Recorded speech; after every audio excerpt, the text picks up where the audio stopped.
Hello and welcome to another stop on our Around the World in 80 Teas podcast series. My name is Sharon Hall and I'm the Chief Executive of the United Kingdom Tea and Infusions Association, and we are the trade association that represents the tea industry in the UK.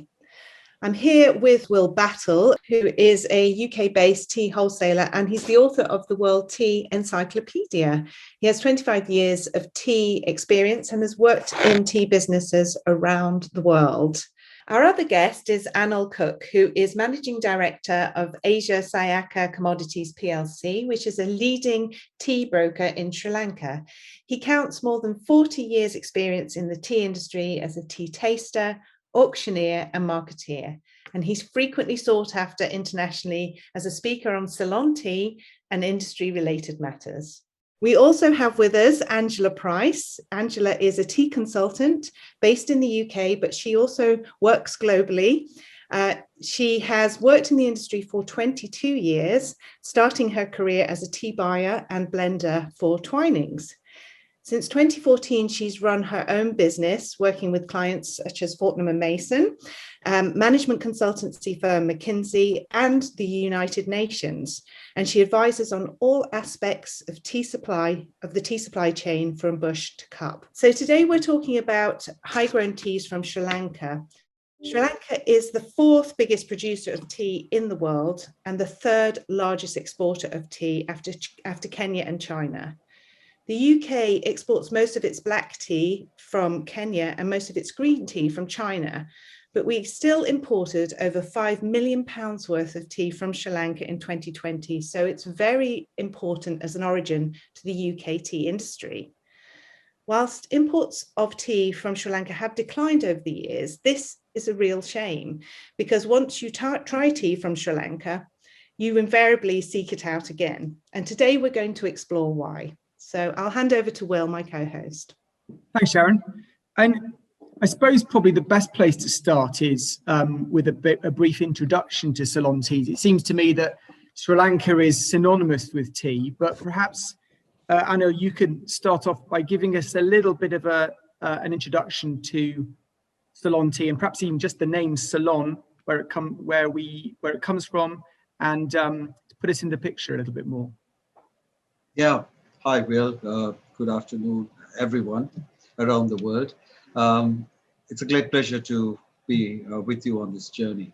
Let me start with the name Ceylon, which was what our country was called prior to it becoming a republic and being named Sri Lanka. So when tea was first planted in Ceylon more than 150 years ago, by the British, and these plants were brought in smuggled out, I would think, from India and later from Assam, India, from China, initially the seedling, and later from India. This tea was planted by the British and was a beverage of first choice, I would think, back home in England for you. And it was a well sought after and a key element of the classic English breakfast blend when it was blended. But many of the Ceylon tea estates were planted by pioneer British investors and English planters, and I might say Scottish and Irish planters as well. And we still have many of the old names, such as Edinburgh or Lover's Leap, Hatton, Strathspey, and so on. The estates are still named after the names given by the pioneers. And we see the identity of Ceylon tea as a brand that is global in its recognition. And we still market tea under the name Ceylon tea. So there we are, Will. Yeah, it seems to me that if you go up country, up to the higher grown parts of Sri Lanka, if you're Scottish, you could very easily feel quite at home there, looking at the names on the factory entrances. And as you mentioned, particularly yes, the names just suggestive of the enormous numbers of planters who must have come over, particularly from Scotland. in those early days. Indeed, one of the oldest existing companies in Sri Lanka is named George Stewart and Company, and we had the agency houses, Scottish Tea and Lands, and if you're driving through Talabakale as you come past the cricket grounds and you're heading up the mountains towards Nuwara Eliya, you pass Glasgow, Great Western, Edinburgh. It's a little less than doing the whiskey trade, I suppose. Yeah, like being back at home. Yeah. But I guess it's not just Sri Lankan estates that have that indelible link with the UK, because perhaps Angela, you can talk about this. There's brands as well, like perhaps Lipton even, that have a really indelible link to Sri Lanka.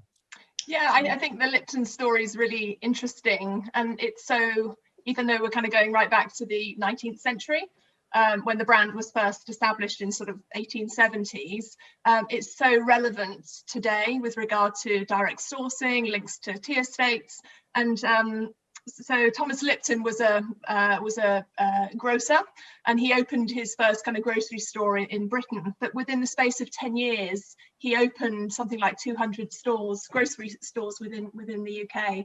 And as a result of that, he decided to kind of start purchasing his own tea direct from the tea gardens in Sri Lanka. So the link to Sri Lanka with that brand particularly is really deep. And I think, if you look at his original slogan, his ad slogan was direct from the tea garden to the teapot, which, for 1890, that phrase is still really appropriate for today, and is a great way of marketing tea, to be able to source direct and sell fresh garden tea to the British public. So it was a great success, and I think that partnership worked really well for a number of years, and helped to kind of whet the British appetite for Sri Lankan tea. What Lipton sort of picked up on, I guess, is something that perhaps not unique to Sri Lanka, but it's definitely a virtue of Sri Lankan tea, is that it drinks very well on its own. You don't really have to blend it with anything, because you can really enjoy this fantastic cup of tea that is beautifully rounded and balanced. You don't have to mix it with anything else. Yeah, and I think for such a small island, the variety of tea is incredible. I don't think there is. I wouldn't say if you were to pick any other origin. I think that's one fact that jumps out at me, is that for one relatively small island, the variety in tea types are huge. I think that leads us really nicely, because today we're talking about high-grown teas. What's wonderful about this is that there is something happening as far as Ceylon tea is concerned every day of the year. For a start, we are on the equator, and tea is harvested all day, every day of the year. So there's no winter shutdown and so on. But we have this wonderful thing of 2 seasons. That is, if you were to drive up from the western slopes up past Kandy, where tea was first grown in the mid-country, around 2,000 feet above sea level, and you keep climbing the central mountains, and you're heading up towards Nuwara Eliya, through Dimbulla, you would pass Maskelia and Tikoya, and come up towards past Hatton into Talawakale, Agarapatna and Kotagala. And that's so these are not just names. These are little valleys and micro-growing regions where the single estates and the factories, each has its own unique taste. And it is the genius of the people like Will and Angela that create these blends that make a constant taste. So increasingly, we found that Ceylon tea is the secret of the blender, and not so well known by the consumer. And thank you so much for what you're doing for us to help us take this story back to the people, so they rediscover the joy of Ceylon tea. And it's a lot about you come up to the peak of Nuwara Eliya, and just the other day, Will and I were chatting about how there was this bush planted by Prince Philip, when the royal couple visited the island. And there's this tea that the bush is still doing well. And there's some handcrafted teas that are made off this bush. So it's a little bit of sideways expansion of the profile of Ceylon teas that we are working at the moment.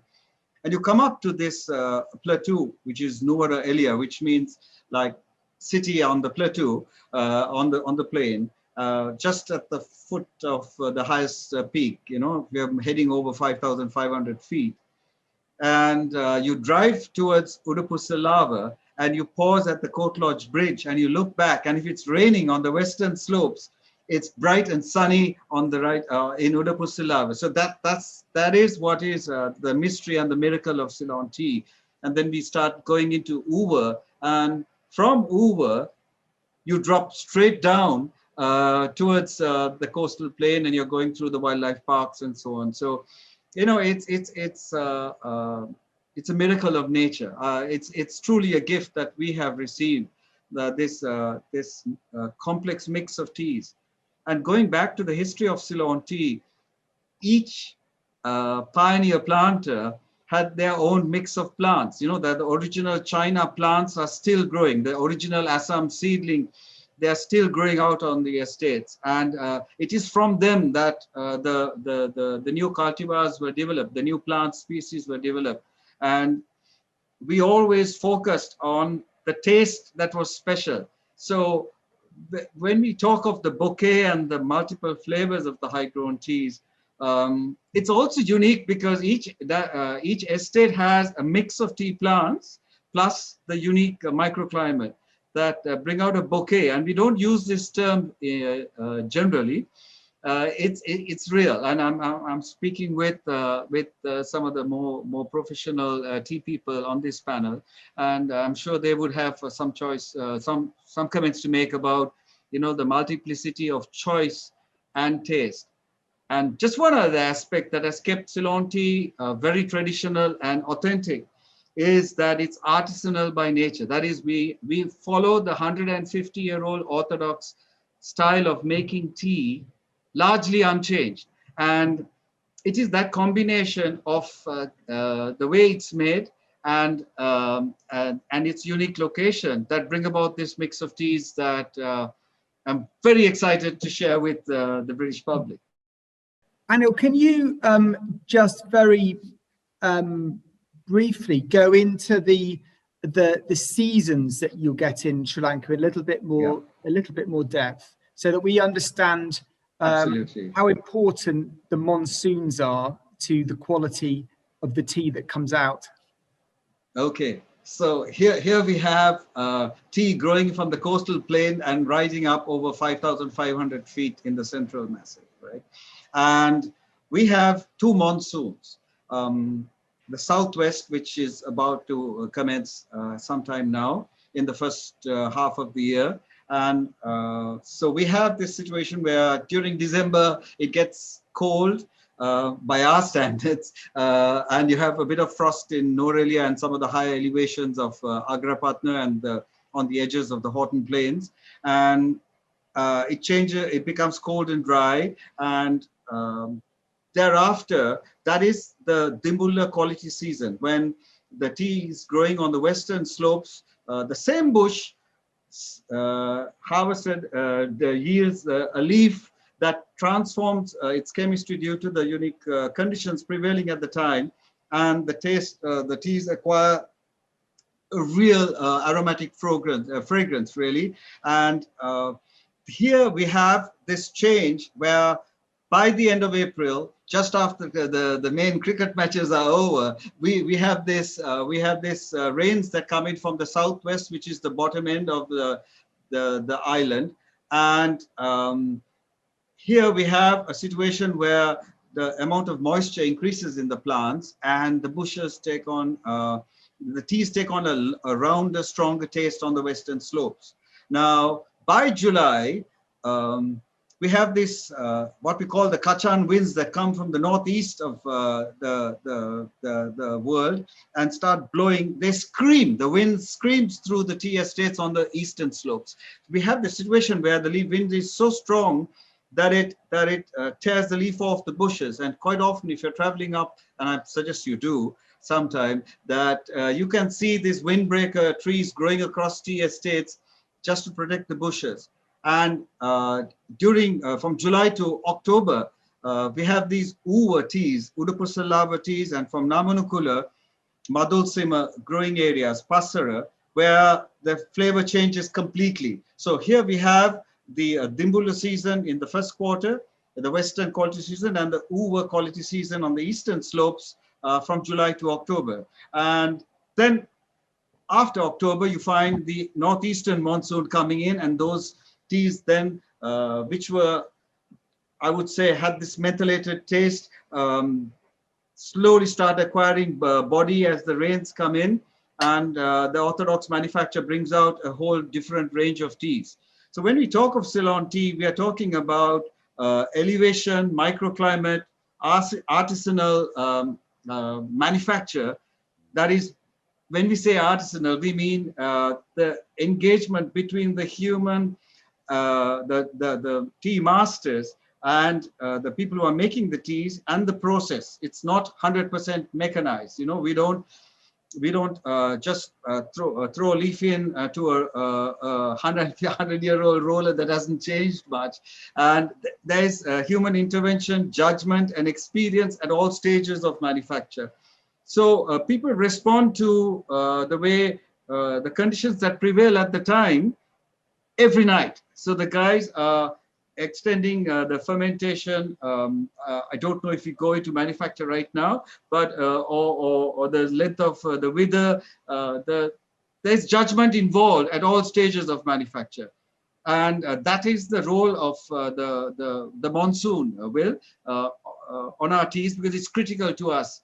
And actually, I've got a Dimbula and an Uva here, and they are so different. And you said methylated. I've heard it referred to as yes, like germaline. That's during the season. Yeah.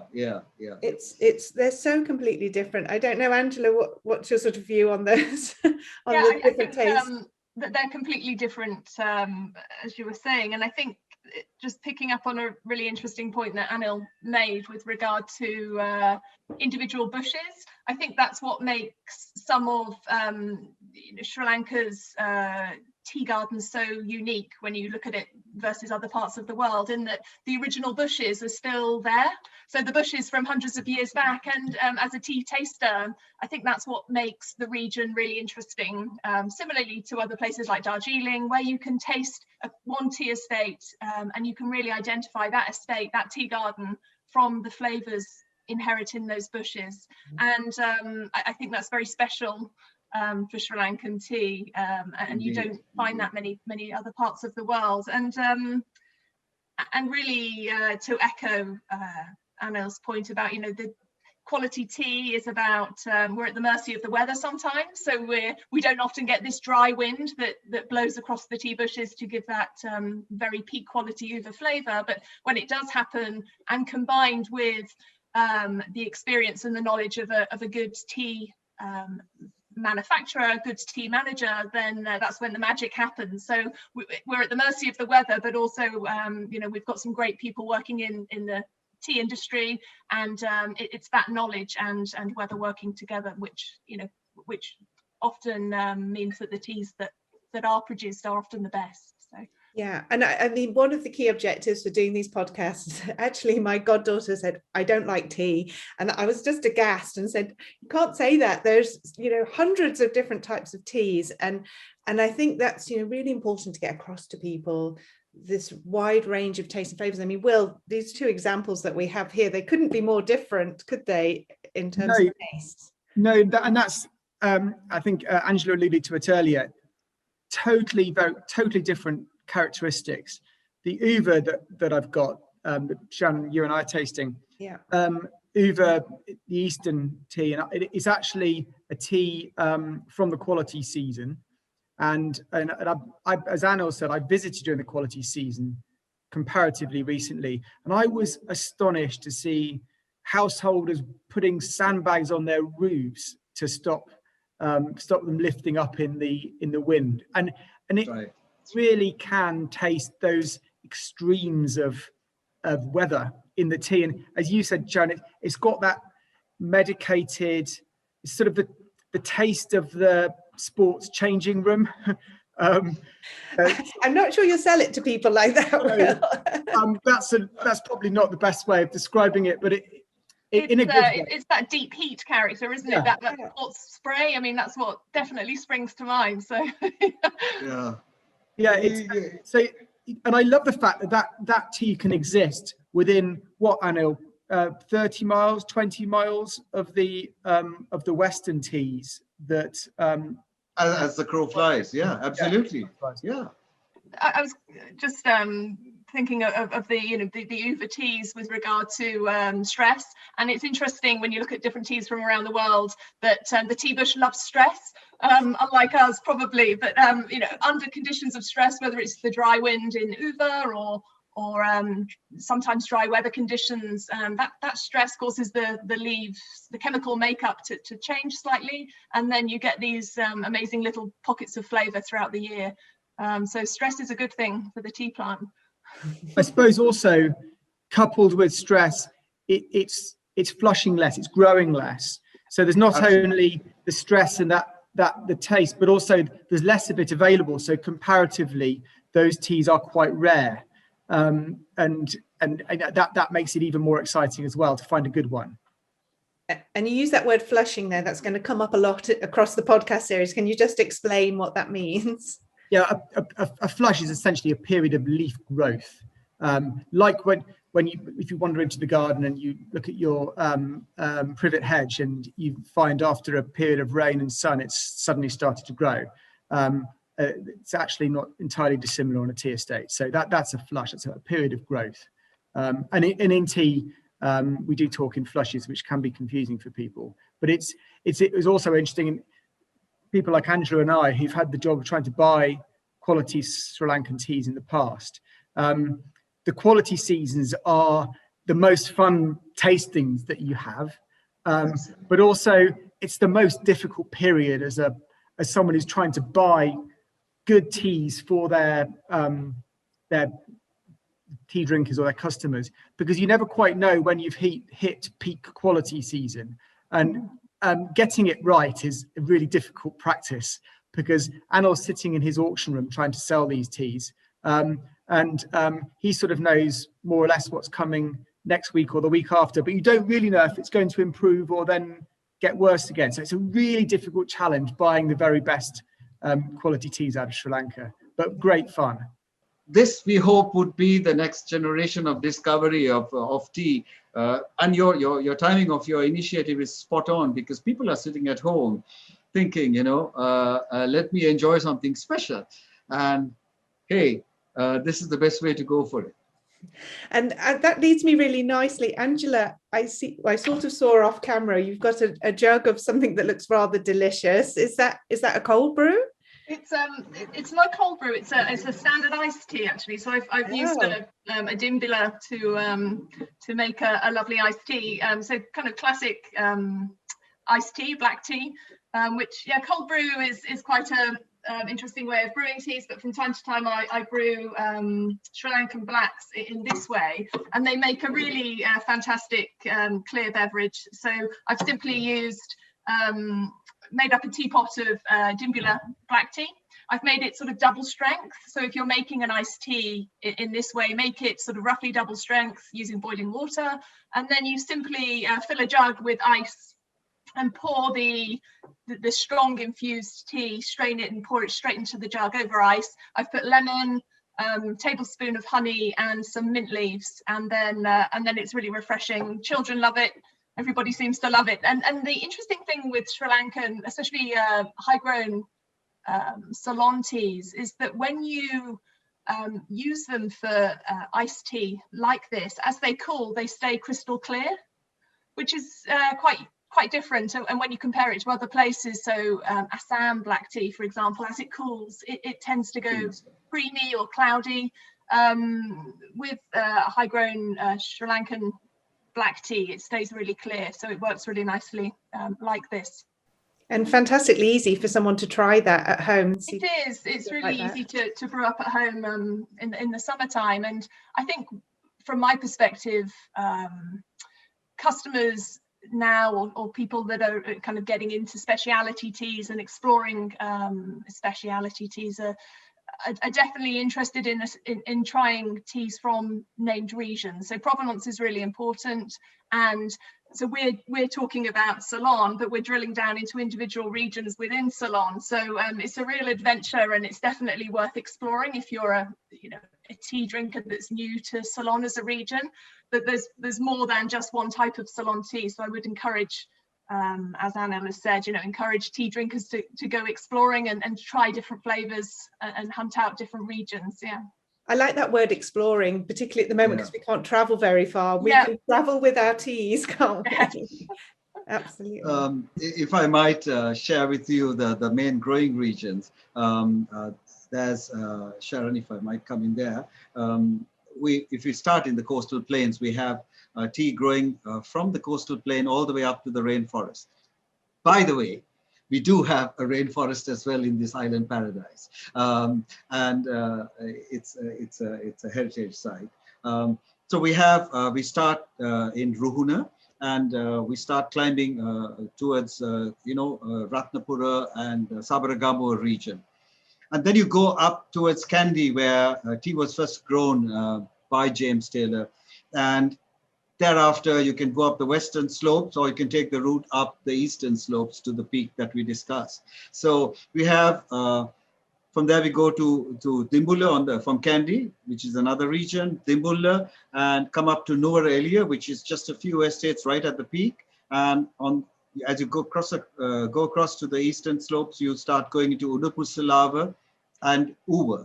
So in these areas, there are a whole range of smaller growing sub-districts, as we would call them. Say, I'll quickly run through some in Dimbulla. We talked about Muskelia, Hatton, Dikoya. We come up to Talava Calais, and each of these names has a meaning. So, there's a story to tell and a story to sell. For example, Talava Calais is the forest in the valley. Bhagavan Talava, which is also known as the Golden Valley, just adjacent to Muskelia, and is the valley that Bhagavan, is the Lord Buddha, went across to climb the sacred mountain of, Christians call it Adam's Peak, and Pidrutala, I beg your pardon. So it's right there, and on the other side of that same peak is Ratnapura. It comes down. So there are two ways to go up there. It's a favorite climb for the more adventurous younger generation. But and then you have in Uva, you have Malvatta Valley, which is where the heart of the Uva flavor comes from. And then you have Haputale and Bandaravala, where Thomas Lipton's estates are, and Madhulsima and Passara Lunugala. These are areas that in each one, I'm going to complicate this story, but it is the fact, and I'm sure Bill and Angela will bear testament to this. They in turn have their signature flavors and characteristics and uniqueness. So it's quite the opportunity, and the best way to do that is to visit us. Will, did you want to come in on that? Yes, sorry, Sharon. I just wanted to. Well, first I wanted to thank Anil for giving me a good question, which is we've got in Sri Lanka, I think, the tea producing origin that is the most geared towards tea tourism, and there is not a producing country I can conceive of that is better to visit and get a sense of what tea growing and manufacture is like. Anil, is there a sort of agenda or an itinerary or a set of places that is worth doing, or what's the best way of exploring tea in Sri Lanka? I would say go with the monsoons. Pick the season. I'm sure if you visit this island, you would want to spend some time on the beach. So match the seasons. The first quarter, and the third quarter, perhaps, when it is. But then you can go up to the north. Oh God, you could visit Sigiriya.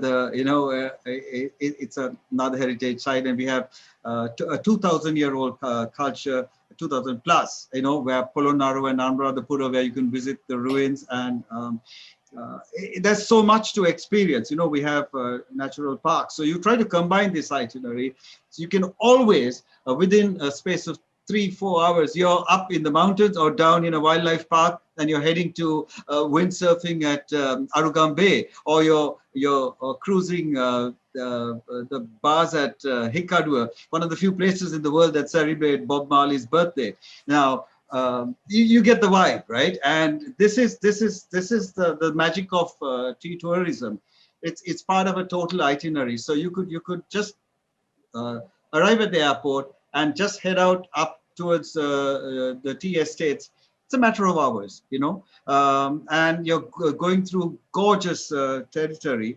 And we have one of what is considered one of the most beautiful rail journeys that the younger generation of hikers have also discovered, and they head towards Alla on the eastern slopes.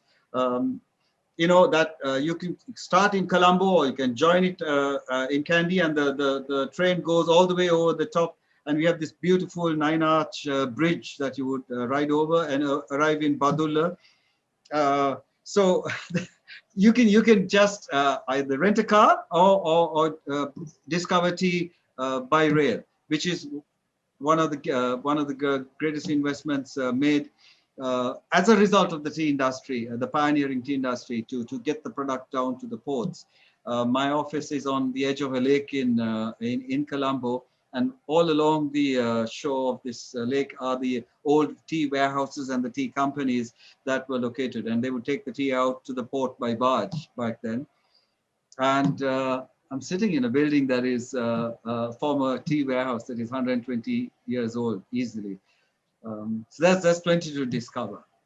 Do make the journey, yes. It's always the place I recommend when people, customers or clients ask me, where to travel for tea, and I always recommend Sri Lanka as the place to go, because exactly, everything is so convenient. The roads are great. You can drive from the beach to the estates in a matter of hours, and there's some fantastic places to stay. Many tea estates, you can rent bungalows and stay within the guest bungalows, and even stay within a tea factory. The new discovery, the new generation is discovering a little bit more about tea that Angela's mix would lend perfectly to a spot of your preferred alcohol. It lends itself ideally to a cocktail.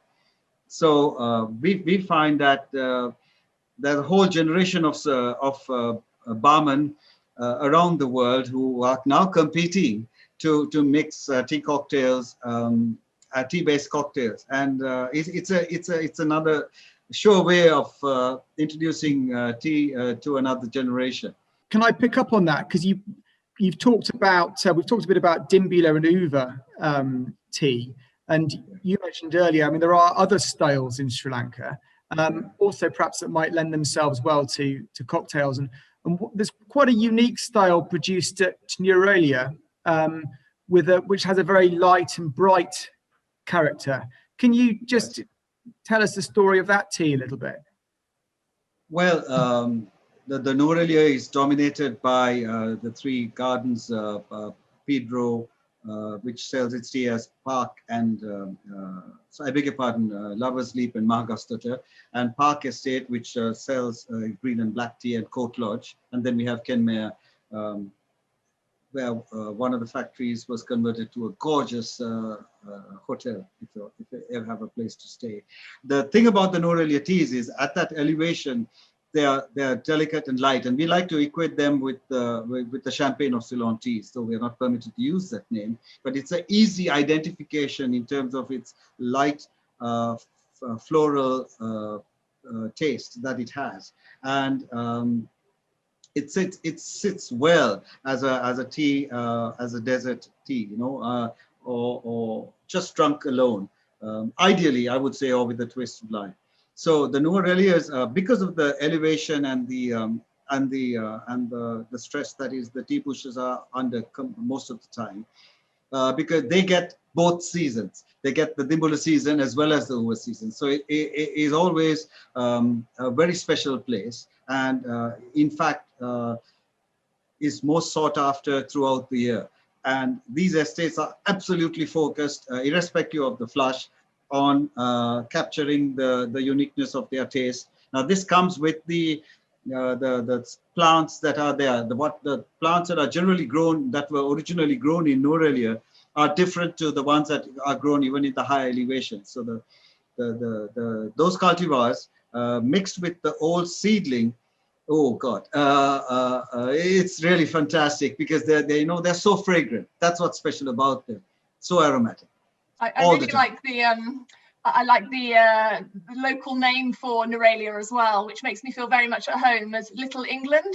So Nuwara Eliya as a region is known locally as Little England, I believe, because of the climate, which is quite similar to the UK, a little bit chilly. Indeed, I think they discovered this climate and created a place to holiday in, and we started growing carrots and turnips and stuff like that, so yes, during the time of when it was a colony, it was definitely a preferred holiday location. Yeah, and question for you, Angela. One of the things that we're lucky to have as tasters is access to teas just after they've been manufactured.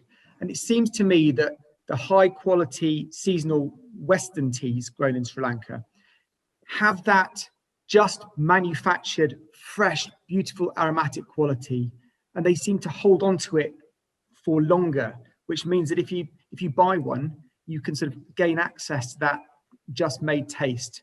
I don't know if you would agree, if you've got any comments. I think it's an interesting point, and I think definitely compared to some other origins that tend to age quicker, or they start to absorb moisture quicker, I would agree. And I think that freshness, I don't know what it is, whether it's the chemical makeup in the leaves themselves, or I suspect it may be linked to freshness and quality from bush to pack, really at an estate level, because as we know, the tea does not like moisture or sunlight. So as soon as the teas have been manufactured, it's kind of so vital to get them packed and shipped as quickly as possible. So I would suspect it may in part be due to quality. As we know, the quality standards throughout the whole supply chain within Sri Lanka are top quality. So yeah, I agree, and it's an interesting one compared to other parts of the world where they do absorb more moisture or age quicker. I like to think that Ceylon tea is the fastest from the date of manufacture to the ship in our value chain, because as we discussed how you could wind up in the coast. So for example, we have the shortest period from the day the catalog closes. That's when we announce the availability of tea. And these high-grown teas are retained on the estate under the same conditions they were made until they are ready for delivery to the buyer. So we have just a short period of 3 weeks, and the teas are out in Colombo, and they are shipped out faster than any other tea. I mean, in some markets, it takes 3 months just to get to an auction or to get to the trading floor. And our logistics in Colombo and the packers are so smart, and they are so fine-tuned to this value that it gets to you much quicker. So if you buy a pack of Ceylon that has a 2-year expiry date, you can bet that it has another 6 months easily, as Will would say, retaining its property. But the real secret about all of this is that there's an abundance of natural character and flavor in it. And even if you lose a little bit on the way, there's still so much left at the end of it that everyone could enjoy. I think that's a perfect place to stop, although I feel like we've only scratched the surface here. It's been absolutely fascinating to talk about high-grown teas from Sri Lanka with you all, and thank you to our guests Anil and Angela, and to my co-host Will. This has been a podcast around the world in 80 teas, the first few stops, and we'll hope you enjoy us for the next one in the series. Thank you very much.